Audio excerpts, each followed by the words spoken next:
100 Bitcoin maybe. I can't remember. I think it was 100. It was $4 million maybe. It was like the biggest single sacrifice on the Bitcoin side. I mean, I published how to monitor that address. Like you install Electrum, you add the XPub, you change the gap limit to 1,000, and then you literally can watch the Bitcoin coming in real time. And if you want to watch the Ethereum side, or I mean, any of the EVM chains are super easy. I mean, I published all these links like on my Twitter, twitter.com/RichardHartWin. You can watch the donations coming in. And well, you can watch the donations on Sense Foundation if you go to their website and look up their addresses, and you can watch the sacrifices that go into pulse.info using those addresses I published. And most of the EVM chains are super easy because it's the same address. So Matic, BSC, and Ethereum are all the same address. For the Theta network, a new address was chosen because their wallet ecosystem is a little shady. So different address for those dudes.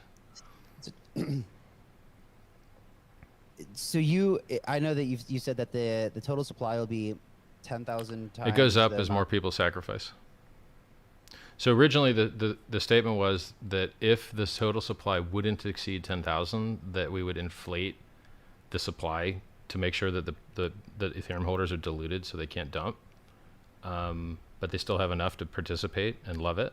So you're going to have Pulse. If you're an Ethereum holder, you're going to have Pulse at launch. You're going to be able to participate. You're going to be able to move your coins to another address so they don't get taken back at the end of the freemium phase. But you're not going to be able to dump the price because you don't have crap of the supply. You have less than 1/10,000th of the supply. And you know, I'm really cheap with handing out free coins because, you know, HEX went up 4,000x in price in a year and a half. And so even if you dilute somebody by 10,000x, it still ends up being a lot of money. You know, people that free claimed with their Bitcoin are up 10% on their Bitcoin stack. That's a lot, man. Being up 10% on your Bitcoin stack's a lot. So I'm real careful with handing out free money. Real careful. You know, I'm not going to reward people for being apathetic, and then one day they discover they've got millions of dollars and they just dump it on you. They didn't even participate. They weren't even part of the community. You know, that's not going to reward that. We punish that. You get nothing. You ignore the good thing, you get punished. And so right now, it's going to have a very high supply. I mean, it's going to have like 10,000 times the Bitcoin. It's just do the math. For each pulse, you're getting, for each dollar, you're getting 10,000 pulse. Or no, 10,000 points. And each, fuck, I can't remember this. It's at least 10,000 times Ethereum right now. For sure. And then as more people sacrifice, that number goes up. So we're going to have a very, very high supply, which has a very low unit price by design. But do you have anything that seems very general in the total supply? I mean, it wouldn't make sense. Well, it inflates. It can be inflated 1% for the dude that can just do whatever he wants with it, the waste his money dude. It can inflate. My estimate is 2.5% to equalize the automated market pairs. And the way that I did that math is that 5% of total ETH supply is in wrapped ETH, and wrapped ETH is what is used for all of the automated market makers. And so just assuming that the only reason anyone ever wraps their ETH is because they want to use it in these automated market maker things, then you have to fix those supplies. And because Uniswap functions as a square, you only need a square root of 5, which is about 2.25. So we just need to inflate the supply. Come on, man. Like, you just, it's. I think it has to inflate an extra 2.5% to equalize the market makers. Don't you think it's important that that we would establish kind of what the supply? No, but I'm telling you very specifically. It's almost entirely based on the amount that's sacrificed, and the only very small changes other than that are the 1%, which is known, and the 2.5%, which has a little bit of float because we're just using it to equalize the automated market pairs.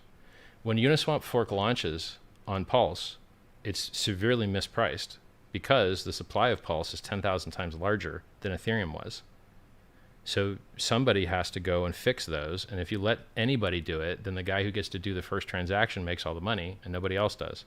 And then what are you going to do? Auction that off? Or just, since everything's launching at 0, don't worry about it? Or the smarter idea in my head is you have a bot do it, and then that bot puts liquidity somewhere else, and then no one can stop the game from being played.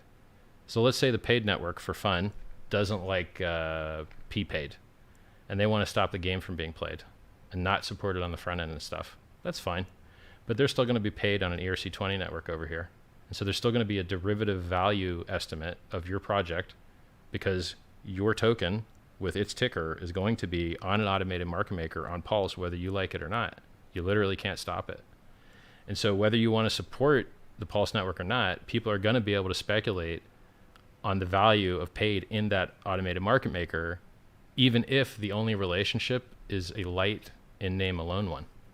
And so that the ability for people to not be able to stop the game from being played, unless they just straight up have admin keys, and like USDC and USDT have, they can just make it so the transfers don't work anymore.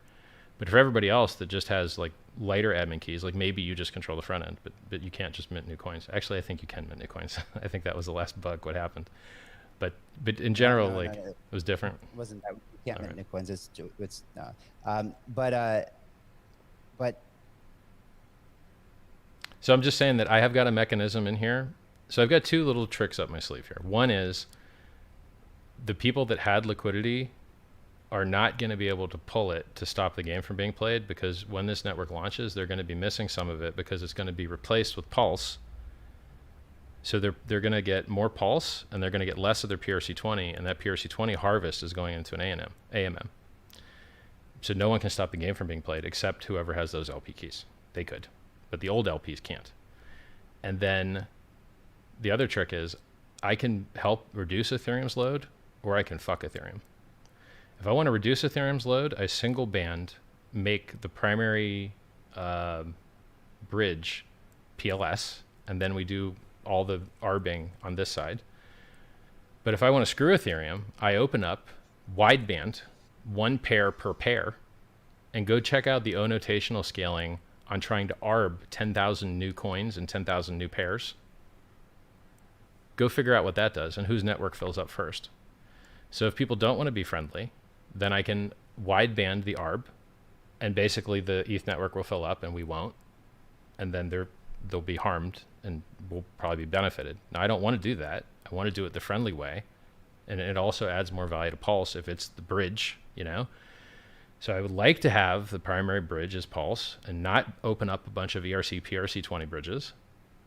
But if I get fucked with, then I will do it the harder way, and their network will be harmed. So I have interesting things I can do. what can you? I don't understand. I was just trying to look at HEX for a second here, and like,